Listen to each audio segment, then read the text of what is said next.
Hello दोस्तों, नमस्ते। आज की कहानी का नाम है समय का चक्र। किसी ने सच ही कहा है, हम जैसा बोलते हैं वैसे वही काटने को मिलता है। अगर हम बबूल का पेड़ लगाएंगे तो हमें उसमें आम कहाँ से खाने को मिलेंगे। हमें अपने कर्मों का हिसाब किताब यहीं इसी जन्म में करना पड़ता है, ऊपर कुछ नहीं होता। मेरा नाम आंचल है। जब मेरी बुआ की शादी हुई, मेरी उम्र लगभग 6 साल की थी। मेरी बुआ की शादी को लगभग 30 साल हो गए होंगे। मेरी बुआ मेरे पापा से छोटी थी, फिर भी घर पर उनका राज चलता था। क्योंकि मेरे दादाजी का स्वर्गवास हो चुका था, इसलिए मेरे पापा ने ही अपनी बहन के लिए लड़का देखना शुरू किया था और बहुत छानबीन के बाद सरकारी नौकरी वाले लड़के से उसकी शादी की थी। मेरे फूफा जी के 3 छोटे भाई थे और सबसे छोटी एक बहन थी। घर में फूफा जी सबसे बड़े थे। जब से मैं समझने लगी थी तब से मैंने बुआ को अलग ही रहते देखा था। मेरी मम्मी बताया करती थी कि बुआ की सास और तीनों भाई और बहन बहुत सीधे थे। मेरी बुआ बहुत तेज किस्म की थी। पीहर में दादी, बुआ, पापा और मम्मी, बस 4 ही लोग थे। इकलौती भाभी थी मेरी मम्मी, फिर भी उन्हें पसंद नहीं थी और नहीं पसंद था उनके काम में हाथ बटाना। दादी भी उन्हें कुछ नहीं कहती थी। जब बुआ की शादी हो गई तो यही हाल बुआ का ससुराल में था। उनके पति के अलावा घर में और किसी का रहना और अन्य किसी का काम करना उनको पसंद नहीं था। और वहाँ तो उन दोनों सहित परिवार में 7 लोग थे। मायके के 4 लोग उन्हें पसंद नहीं थे तो ससुराल के इतने लोग उन्हें कैसे पसंद आएंगे। फूफा जी की सरकारी नौकरी थी और वे बहुत सीधे थे। बुआ जी की सास उन्हें कभी कुछ नहीं कहती थी, फिर भी बुआ ने 6 महीने में ही अपना रंग दिखाना शुरू कर दिया। बात बात में झगड़ा करना, कलेश करना, घर के काम में आनाकानी व लापरवाही करना।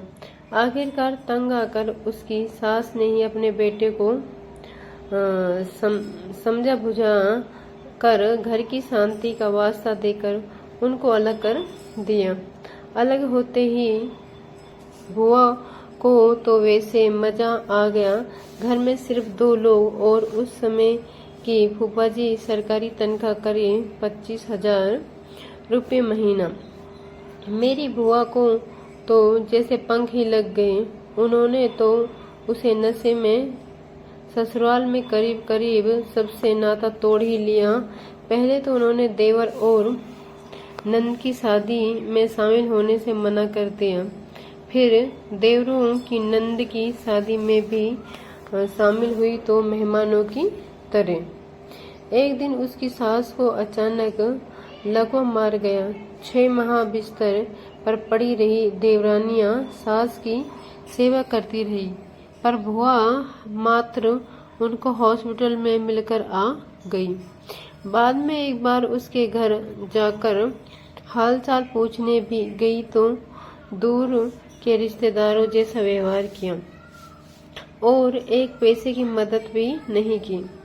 कुल मिला के सास को कभी लगा ही नहीं कि वो उसके बेटे की पत्नी और उनकी बहू है, जिसको उन्होंने 26 साल पाला पोसा हो, उसकी पत्नी से उन्होंने कुछ तो आशा की होगी।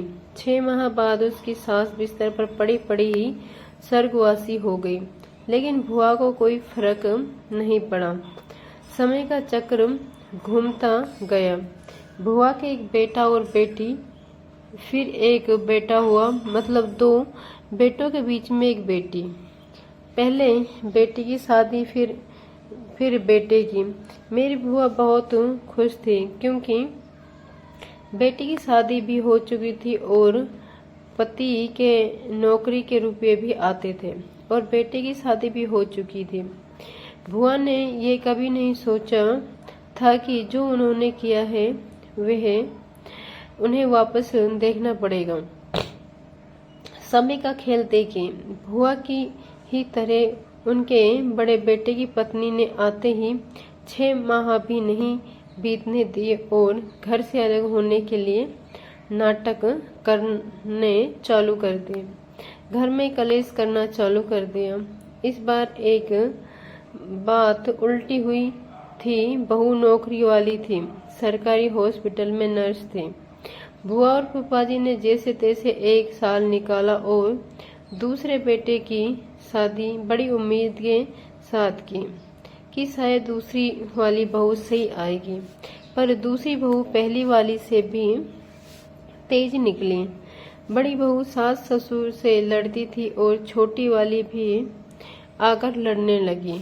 अब तो बड़ी बहू और छोटी बहू आपस में भी लड़ने लगी।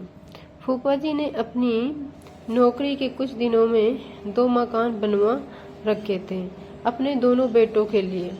आखिरकार बहुओं की लड़ाई से तंग आकर फूफा जी ने दोनों मकान अपने बेटों को दे दिए और खुद किराए के मकान में जाकर अलग रहने लगे।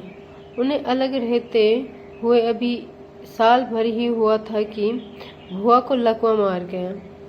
लकवे से उसके मुंह, हाथ, एक पैर ने काम करना बंद कर दिया था।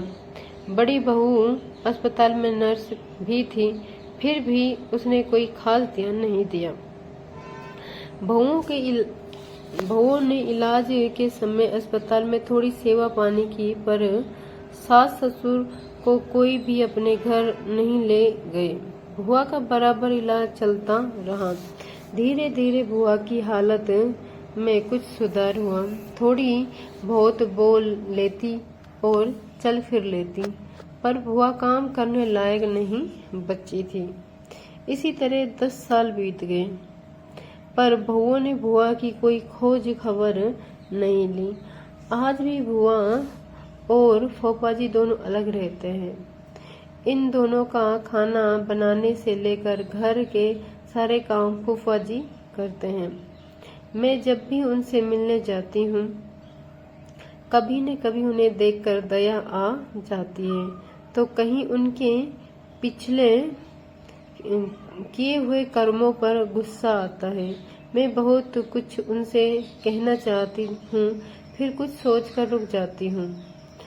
तभी तो कहते हैं अपने कर्मों का फल हमें इसी जन्म में भुगतना पड़ता है।